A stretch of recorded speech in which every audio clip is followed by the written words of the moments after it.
아들을 죽인 사건은 그가 얼마나 포악한 사람인지를 단적으로 말해주는 그 예로 자주 인용이 됩니다.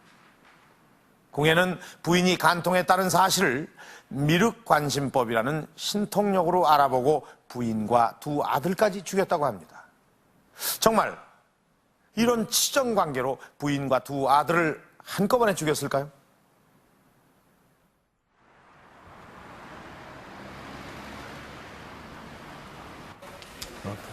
궁예의 후손으로 알려진 집안의 족보에는 사료엔 기록되지 않은 궁예의 아들이 있다. 궁예 아버지를 경문왕이라고 하고, 경문왕이 이제 아들로 궁예가 있고, 궁예의 아들로 이제 청광과 신광과 동광이 세 아들이 있어요. 이 족보는 궁예에게 청광, 신광 외에 동광이란 아들이 있었던 것으로 전하고 있다. 의미하죠. 본성 신라 김씨로서부터 궁예에게 다른 아들이 있었다면 궁예에겐 강씨 외에 또 다른 부인이 있었을 것으로 추정해 볼 수 있다. 왕가와의 연결을 이쪽에서 보여주는 것이고, 아마도 실제로 궁예에게 있어서도 그 사서에 있는 대로 부인이 하나만은 아니었을 것 같습니다. 그리고 여러 부인이 있지는 않았을까 이런 추측도 가능한데, 실제 지금까지 기록으로는 뭐 궁예에게는 부인이 하나밖에 없었던 것으로 되어 있거든요. 삼국사기에는 궁예가 부인 강씨의 부정한 행동을 신통력으로 알아보고 부인과 두 아들을 잔인하게 죽였다고 돼 있다. 궁예의 포악함을 드러내는 사건으로 기록돼 있는 것이다.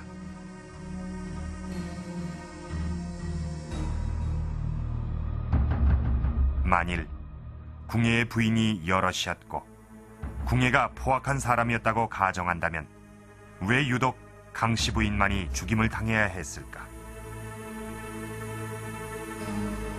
부인 강씨가 궁예가 행한 비법에 대해서 정색으로 간쟁을 했다고 나오거든요. 그 비법이라는 것이 무엇인가?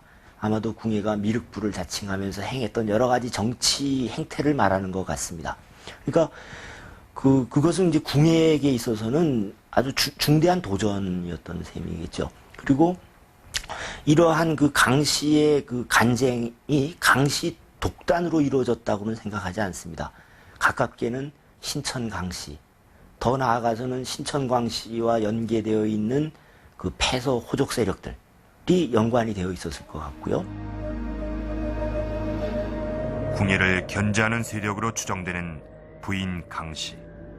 그렇다면 궁예가 두 아들까지 죽여야 했던 이유는 무엇일까? 궁예가 자기는 미륵불이고 두 아들을 보살이라고까지 할 정도로 끔찍히 아꼈던 아들을 죽일 정도였다면 그것은 단순한 어떤 사적인 치정 관계로만 볼 수는 없지 않은가 이렇게 생각이 듭니다. 그렇게 두 아들을 죽일 정도였다면 그보다는 훨씬 더한 아마도 뭐 국가의 전복이랄지 대역모랄지 하는 이런 국가지대사와 관련을 시켜야 되지 않을까. 따라서 신천강 씨와 그 아들들을 통한 어떠한 일종의 그 고구려의 호족들의 그 움직임이 있었던 것은 아닌가. 바로 그러한 그 정치적인 움직임에 의해서 궁예는 자신이 역모에 의해서 쫓겨날지도 모른다는 위협에서 그러한 특단의 조치를 취했던 것으로 여겨집니다. 이 사건 이후 궁예는 정치적인 반대 세력을 대거 숙청하기 시작한다. 이에 위기감을 느낀 호족 세력들은 더욱 반발하면서 왕건을 중심으로 결속력을 다지게 된다. 또 왕권을 강화하고자 했던 궁예는 6년 동안 도성을 지으면서 과다한 노역으로 민심을 잃는다.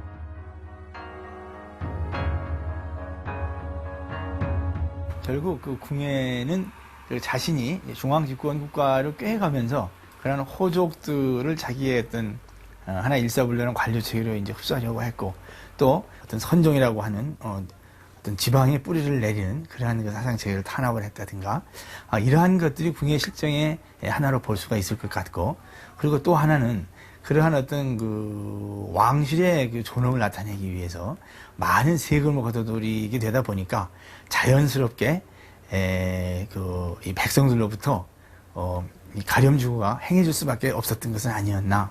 이러한 것들이 바로 궁예가 상하층으로부터 일정한 이 비판을 받을 수 있는 그러한 실정의 소지라고 볼 수가 있을 것입니다. 918년 궁예도성에서는 쿠데타가 발생한다. 왕건을 왕으로 추대하려는 반란이었다. 결국 궁예는 왕이 된 지 18년 만에 종말을 고한 것이다.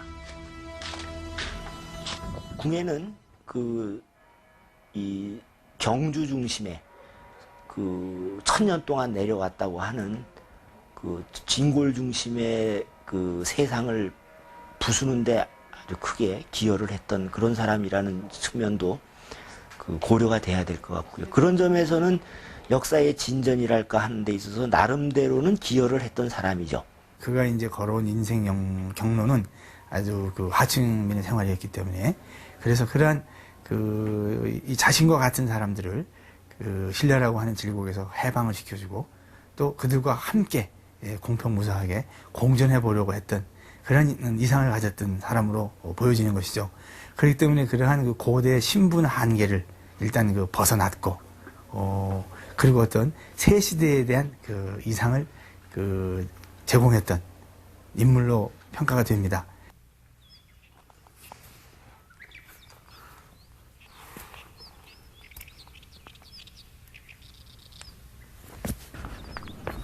명성사는 기암절벽이 많은 산세 때문에 접근이 어렵다.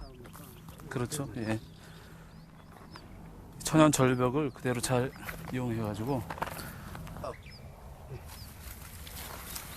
궁예는 이곳에 산성을 쌓았다. 예, 와편이 많이 나오고 예. 다른 성에 비해서 와편이 좀 많이 나옵니다. 험준한 산 곳곳엔 예, 예. 궁예의 최후에 얽힌 이야기들이 전한다. 궁예가 왕건과의 싸움에서 밀려난 후 이곳을 최후의 보루로 삼고 저항했다는 전설이 전해진다.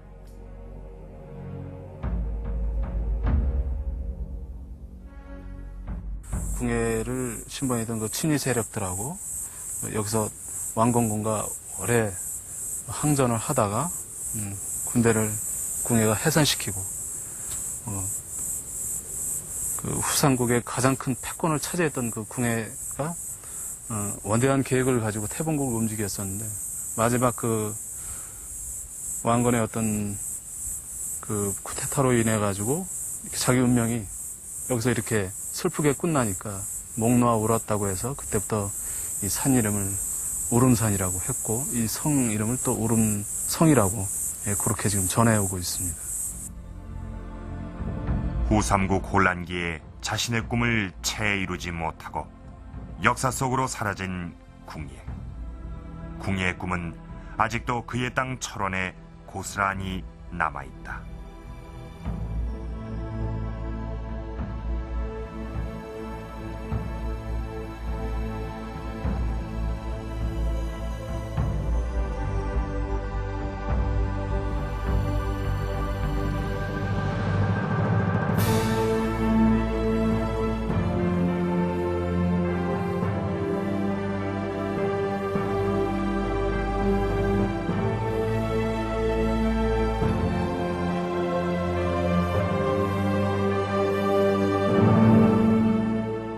한 나라를 18년 동안이나 통치했던 궁예의 최후는 비참하게 끝이